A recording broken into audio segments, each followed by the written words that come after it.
The president has kicked Zelensky out of the White House. His delegation right now is telling him that he's got to go home. The president felt disrespected. Officials in the room felt that beyond the language barrier that we've heard some discussion about, Zelensky's body language, shrugging and eye rolling, was ungrateful, disrespectful. And the president feels that Zelensky is not ready for peace, and he can come back when he's ready to talk about peace. But he's not in that position right now. And Zelensky is being told he's got to go. The lunch that they were supposed to have is sitting right outside the hallway, and the press staffers are going to be eating that lunch. This is really pretty incredible. We see the Jackie, SUV, hang on with us Zelensky's one moment. SUV. If you look to your left, you're going to see him. Let's watch. Mr. President, is the deal off? President Zelensky, can you tell us what happened? President Donald Trump slams Ukrainian President Vladimir Zelensky right to his face, leading him to being kicked out of the White House. And we got a huge revelation from the FBI. In fact, the Bureau is now being questioned for the data suppression of would-be assassin Thomas Crooks. Now, if you guys appreciate these daily updates, please take a second and hit the like button for the video. Thank you so much for subscribing to the channel for the daily updates. Now, guys, we have an exciting update today, guys. So let's get back to this argument that took place inside the Oval Office in the White House, okay? It's pretty clear to many that Ukraine has no leverage. They're in a very tough spot, and the United States is the only country that's really talked about peace. Russia on its end seems to have agreed to the terms pretty quickly. President Vladimir Zelensky, on the other hand, he's under the notion that we owe him something. And it's pretty evident when you hear him talk about how this war is going to affect the United States. But I want to start with this clip where he's asked about him not wearing a suit to the Oval Office. What's up with Zelensky like wearing like super casual clothes all the time? Like, this guy never wears a suit. Has anybody ever seen Vladimir Zelensky wear a suit? He looks like he's about to like go to Home Depot or something. Anyway, I want you guys to look at how VP JD Vance reacts to this. Watch. My second question for President Zelensky. Why don't you wear a suit? Why don't you wear a suit? You're the highest level in this country's office and you refuse to wear a suit. Just want to see if do you own a suit?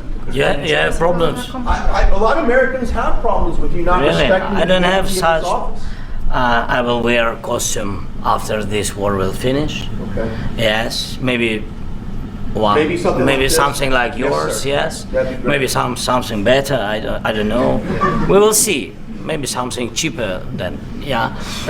Thank you. We know you're not in the front lines, Mr. President, so this cosplay can end now. It was fun while it lasted, but you're in the United States of America. You're in front of millions of Americans who funded your entire war. Now, here's Vice President JD Vance talking about how they've just thrown bodies at this war with little to no regard to human life, and how Zelensky's words obviously pissed off our president. Watch. I'm talking about the kind of diplomacy that's going to end the destruction of your country. Yes, but if you Mr. President, with respect, I think it's disrespectful for you to come into the Oval Office and try to litigate this in front of the American media. Right now, you guys are going around and forcing conscripts to the front lines because you have manpower problems. You should be thanking the president for trying to bring an end to this conflict. Have you ever been to Ukraine? That you say what problems we have?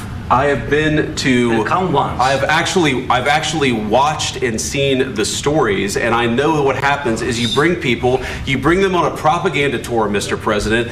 Do you disagree that you've had problems bringing people into your military? And do you think that it's respectful to come to the Oval Office of the United States of America and attack the administration that is trying to prevent the destruction of your country? A lot of questions. Let's start from the beginning. Sure. First of all, during the war, everybody has problems, even you, but you have nice ocean and don't feel now, but you will feel it in the future. God bless. You don't know that. God bless. God bless. You will not have a war. Don't tell us what we're going to feel.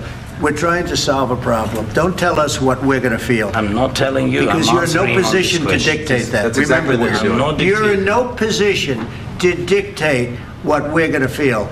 We're going to feel very good. You will feel influence. We're going to feel very good and very strong. You will feel influence. You're right now not in a very good position.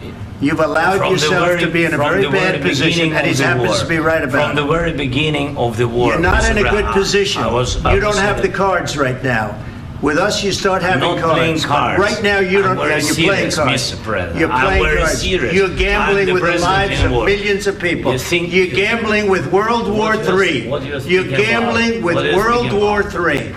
And what you're doing is very disrespectful to the country, this country. I want to address what he's trying to say when he says we don't feel this war now. He's alluding to World War III. That's why he got President Trump all riled up, because he basically threatened the United States and the entire world with another global war. I do have to say, though, that the reporters inside the Oval Office have never been this quiet, because these are things that you and I don't normally see. These are arguments that happen behind closed doors. But the Trump administration, they're staying true to their claim that they're the most transparent administration out there. I'll be honest with you guys, I was absolutely shocked and floored. Were you? That, and of course, Zelensky just couldn't admit that they've had almost 1 million of their soldiers killed in this war, which has forced them to get soldiers from wherever else they can, with men being pulled off the streets in order to keep this war going. It's scary to be a Ukrainian right now, to be honest, guys. I really feel bad, serious. And he's asking JD Vance to come to Ukraine when he's probably going to be fed propaganda. Remember when President Joe Biden visited Ukraine and an air raid siren sounded? Now, despite this, both leaders stayed out in the open. So it's either they had guts of steel or they knew for a fact that there was no real attack coming at that time or place. Now, here's what Zelensky said when asked if he owed any of us an apology.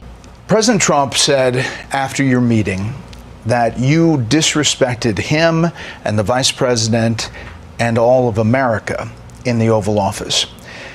Do you think you did? And do you think you owe an apology to President Trump?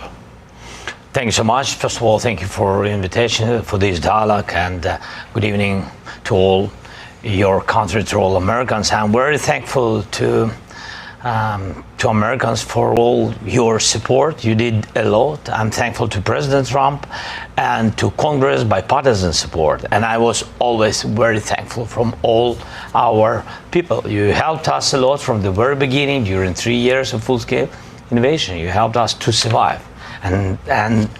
Anyway, we are strategic partners. And even in such tough dialogue, and I think we have to be very honest. And we have to be very direct to understand each other, because it's very, for us, very necessary to President Trump. And I'm with all respect that he wants to finish this war, but nobody wants to finish more than we, because we in Ukraine, we are in this war, we are in this battle, a battle for freedom for our lives. So I'm just telling that I think that we have to be on the same side, and I hope that the president on our side together with us, and that is very important to stop Putin. And I heard from President Trump a lot of times that he will stop the war, and I hope he will, and we need to pressure him with Europe, with all the partners.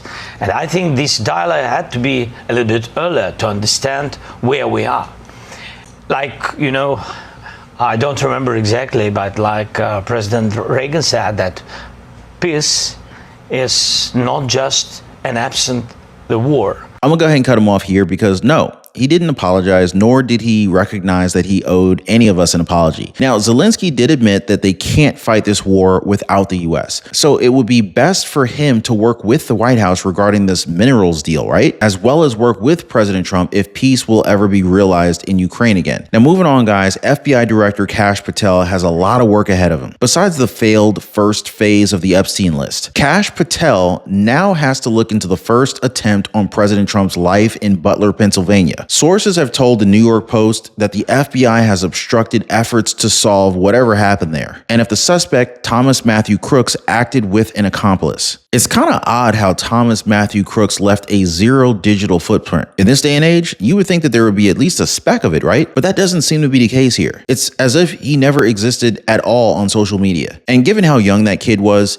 I mean, that's really unlikely, isn't it? We also haven't gotten any answers from his parents since they sealed themselves away from the world, allegedly only going out for groceries at 3 a.m. in the morning. Now, Doug Hagman, a private investigator from Erie, Pennsylvania, was hired to look into Thomas Crooks by a private client. He told the Post that he believes that a criminal network was operating with Crooks at the time that he shot at President Trump, and that this group, it still exists today. Kind of scary, huh? Now, Hagman, he confirmed that it's plausible that multiple people people were handling crooks in order to get this assassination done, not removing the possibility that there were people at the rally itself helping him out. So this kind of makes sense given that people who attended the rally were literally shouting at police that there was somebody going up on the roof with a rifle, and yet not a whole heck of a lot of action was done. Now, Hagman also said that he was personally escorted to the Butler County line and told to leave twice during the course of their investigations. He claims that the people who told him to leave were either federal agents or some kind of a private security. Now, as you guys know, this was during former President Joe Biden's term, meaning that FBI officials from back then,